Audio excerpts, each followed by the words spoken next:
I'm joined today by Coach Jeremy Shulman of Eastern Florida State University and his beautiful and brilliant daughter, Mila. Hi, Mila. Say hi. Say hi, Mila.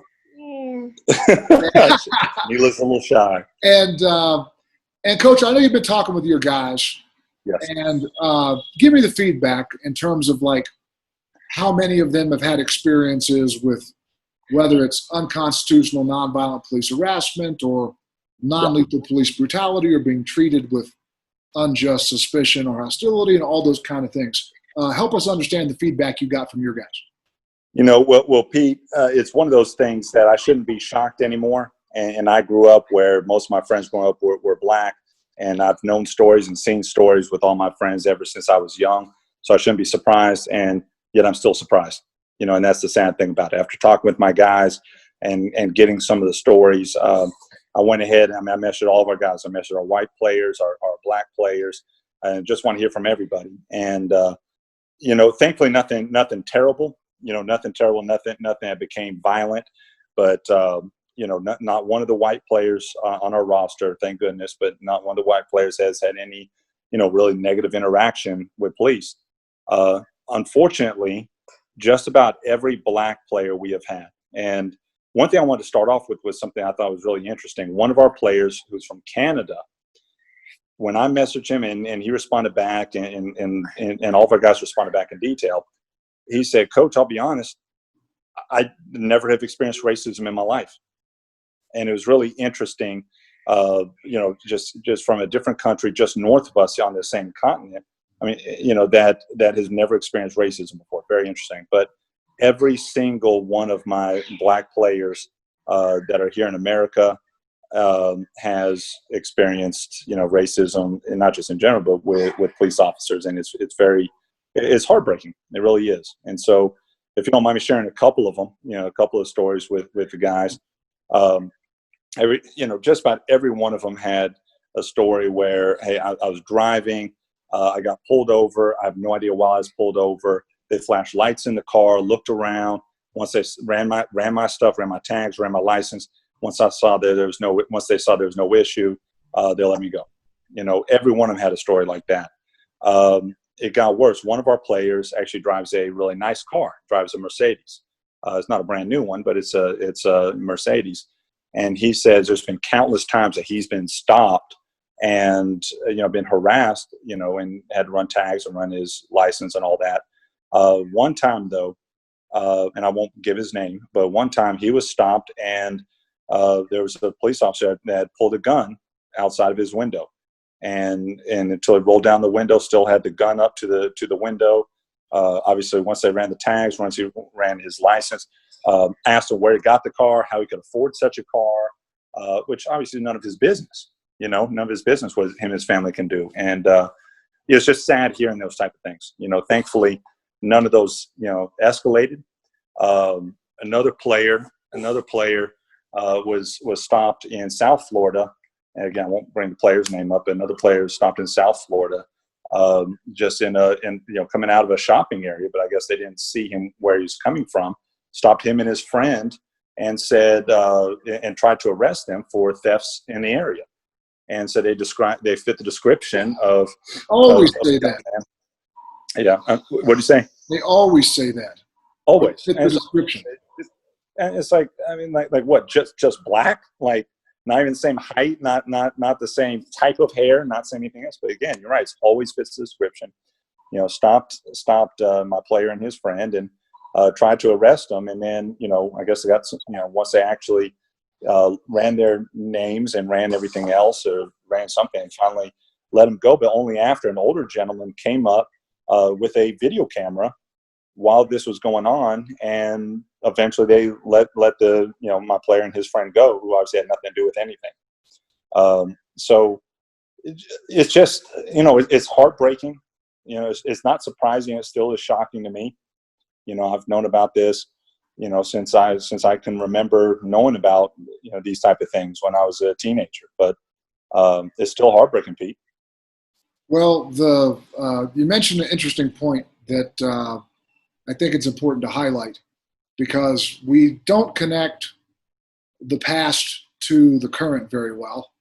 And of the 25 countries in the world with the highest per capita incarceration rates, 21 of the 25 are former European colonies that once imported a large amount of African human beings to enslave.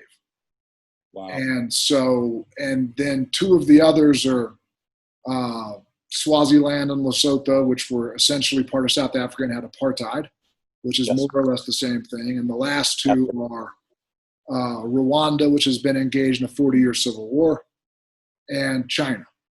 Right. And so essentially, other than China and Rwanda, historic oppression of black people by white people, those nations remain the top incarcerators today. But so many of us refuse to make a connection between the current situation and the past. And you mentioned as well that the essentially, so none of your white players have ever experienced that.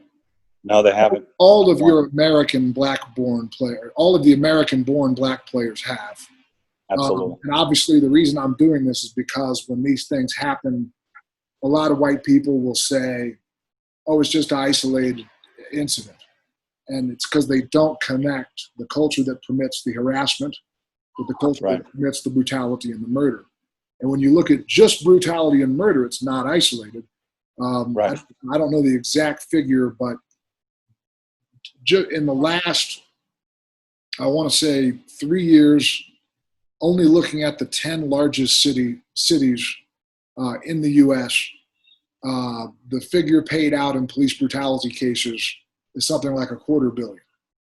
Wow. And I don't have my stats exactly right, but you start looking at the dollar amounts being paid out, and it's like, even if you dismiss the unconstitutional harassment, which is horrible to say that essentially only white people have constitutional rights, which is basically what our country's been saying from the word go, if not from the get-go, and based on Supreme Court rulings.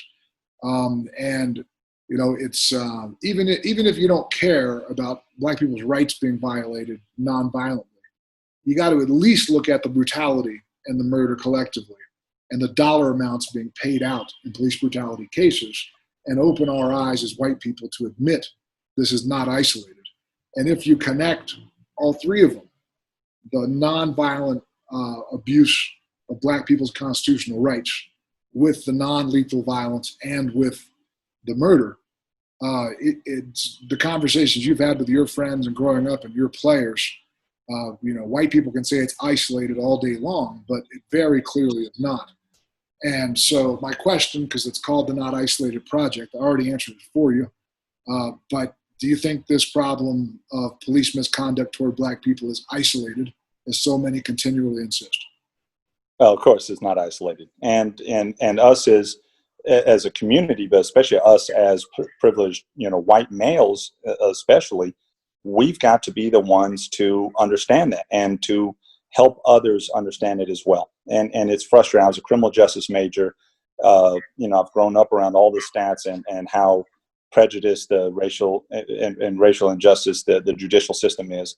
And until we at least start to understand, not even understand, we have to acknowledge those things. We have to acknowledge that white people and black people use drugs at about the same rate, but you're 6 times more likely to be arrested if you're black. And white people and black people on the exact same crimes, black people are on average going to serve about 18 to 20% longer sentences for the exact same crime. Until we start realizing these are not isolated instances, when we can start understanding that this is a major problem since, as you said, the inception of our country, if we can't start acknowledging those things, how do you ever move forward? How do you ever drive the conversation forward if you can't even acknowledge the faults and the flaws within our own country? So I just appreciate you doing this project, because it's something, as you can tell, I'm very passionate about as well.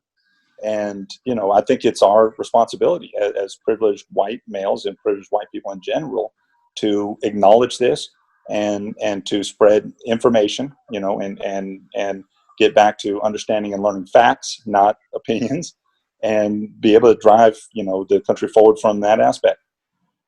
Yeah, well, you're so right. It's like if your team is terrible at rebounding and you just deny that, well, you're never going to address it. And so we really need white America to step up and recognize that racism remains extremely prevalent. Yes. And the thing that makes it unusually problematic or even worse is that it's our problem. It lives inside of us, but we don't face the consequences for our own problem. And there are very few situations like that. It's like if I eat nothing but Twinkies and don't exercise, I'm going to be the one to get fat, not you. And I think that's a big part of the reason why so much indifference occurs is just the general selfishness of humanity that, well, whether there's a problem or not, it doesn't really affect me, so why do I care? And, what we have to be able to do as white people speaking with other white people is convince them over time and convince each other that that human beings matter and all Americans deserve the same rights. And that if we're going to constantly talk about how free and just and star-spangled awesome we are, we need to, then that should be something more than just words. And so, Coach, I really appreciate your time. I know you got a little one there. Looks like she's about to wreck, but probably not. She is completely asleep right now, which is fantastic. Is she really? Either she was really tired or I was very boring in my conversations. But she is knocked out right now. So well, is there anything else we didn't? You got a little one in your arms, but is there? And you gave really thoughtful answers. You included a lot more than just the yes, no. Is there anything else on your mind you'd like to toss out there before I let you go? Too much for this interview right now. There's too much. But I mean, I would love to get on again. I would love to discuss more. Again, it's just such a complicated issue. But I just implore everybody. Again, I'm just so excited and fired up that you're doing this project in the first place. But I would really hope that we can get more and more people on our cause, more and more people on the cause to understand that you have to have these tough, looks in the mirror and what America was founded on, what America's been, what the privileges that us as white Americans do have. It doesn't make us bad people that Pete, you and I are white Americans and we have white privilege, but it is also very ignorant if we act like we don't and act like that my life was just as easy as my best friend's life growing up. And, until you can look in the mirror and acknowledge the tough truths about society, tough truths about America, it's hard to drive it forward. So I'm all in on whatever it takes, whatever small or big part I can do on my side. And obviously I know you're the same. And I thank you again for having me on. This is just an incredible project you're putting together.